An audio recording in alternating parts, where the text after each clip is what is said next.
Life is all about holes. You spend your life trying to fit into one, but that's the last thing you should want, because when you die, trust me, you'll fit. No matter how round a peg you are, eventually you go nicely into a rectangular hole. It's your job to do what John McCain did. Never willingly fit. Never lie down and quit. Make a fuss. Make everyone work harder. In fact, you can measure a life by the size of the hole needed to accommodate it. Make sure yours is McCain-sized. There are people whose exit leaves a Grand Canyon-sized space that can never truly be filled. Senator McCain left that space. And while condolences may often feel trite, they can help fill that space, especially when there are millions of them. Senator McCain was foremost an independent thinker, a round peg in the world capital of square holes.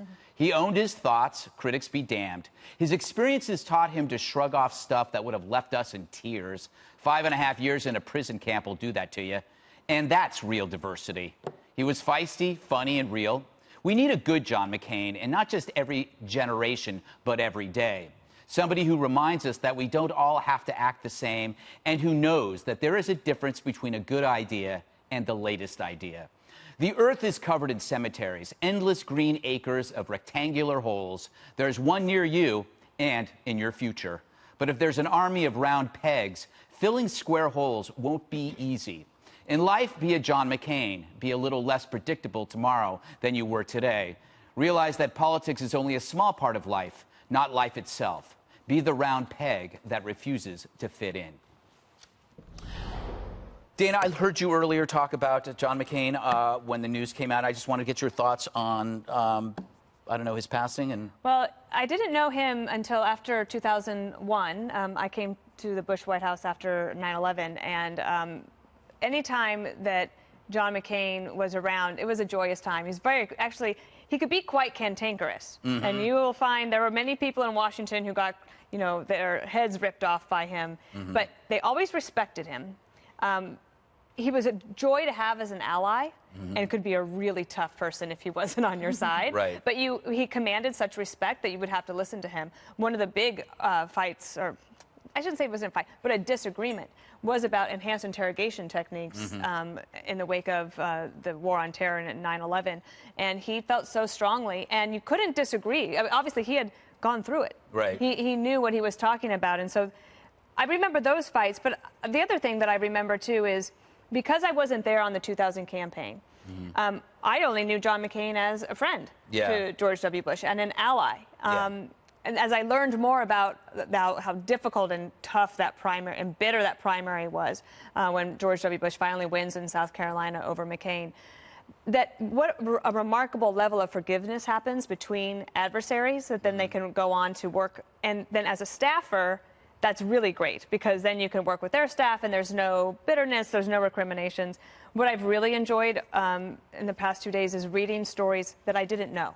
And a few of them having to do with all the things that I really loved about him, especially the freedom fighting, his belief that America was a force for good in the world, and that he would never, ever, during recess, would he go and take a vacation. He always went to see the troops or to visit somebody who needed America's help. And obviously he will be missed. He's a man of principle.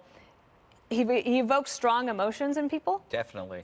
Nobody's neutral. No. It's so true. Brian, I don't know if you had any personal dealings with him. Non-stop. Yes. Yeah. Feel free to make some up. Right. No, that's true. No, but they're all based on a true story. And here's the thing. It's a little like covering sports. When you first break in at 22, you have the worst mic flag there is. You're in the worst station at the worst time. Yep. And you walk into a locker room, and they treat you just like your mic flag. So you're not on a network. With John McCain, he treated everyone equal. He made people seem important, but not patronizing.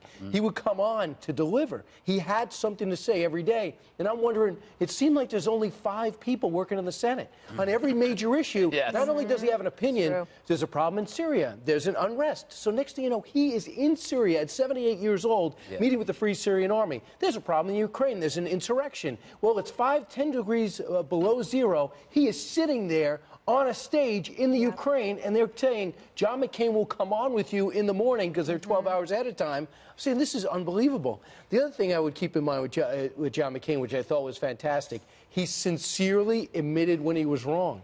The Keating 5, I blew it. he always regretted, I don't think this is wrong, but he regretted the confession they beat out of him in the big picture. He also, I also think that when it came to the collapsing of the economy, I think that at one point he lost to Barack Obama. Barack Obama calmly picked up the phone and talked to Hank Paulson, said, what's going on? Where John McCain suspended his campaign and got angry. In retrospect, he says, you know, I could have handled that better. It's kind of cool to think that you could be that important, admit you have wrong, and still forge straight ahead. Juan, you must have interviewed him a number of times in your career. Any experiences that strike you? Well, he could be really angry. He could get angry.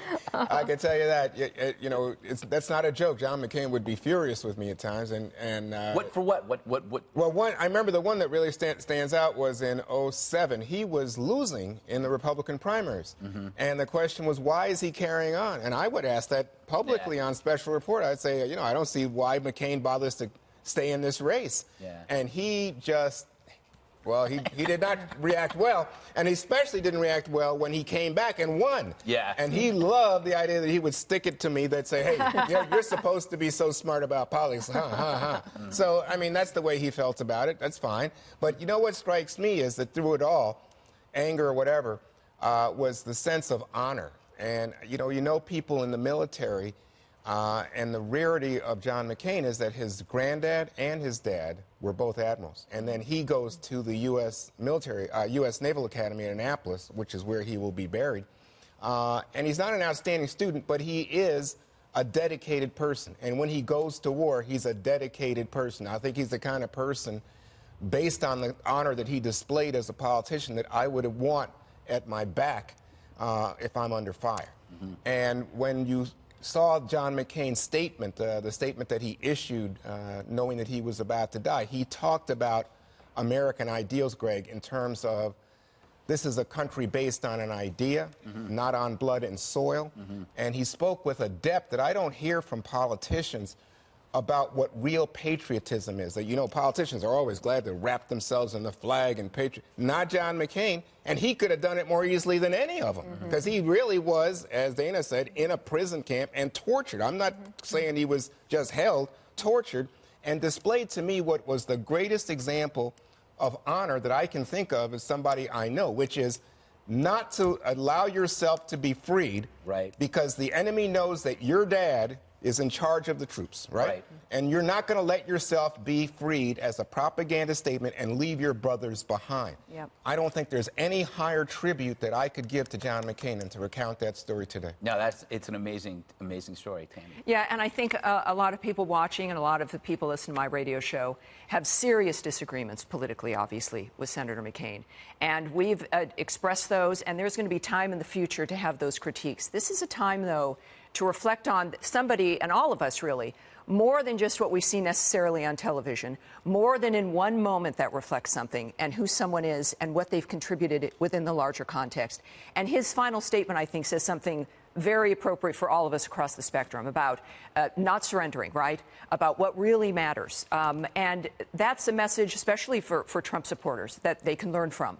That no matter what's going on, that you continue on with what matters to you, that you can, none of us are going to get out of this alive, right? We're going to hopefully have a wonderful moment at the end where we can think about what mattered if we did what we could in every single way. And that is what I think all of us are trying to do.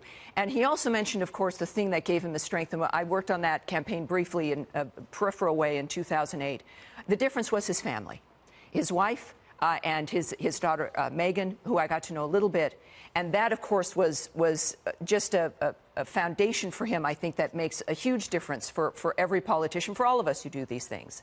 And, of course, in the future, there's going to be much more critique, discussion about his legacy and the nature of what he's been able to accomplish, the things he's done when it comes to legislation, and how we move forward from this. But I think ultimately it's about sticking with your principles, not being bullied away from them, continuing on to help make this country stronger and better. And I think we're in a good position doing that. All right.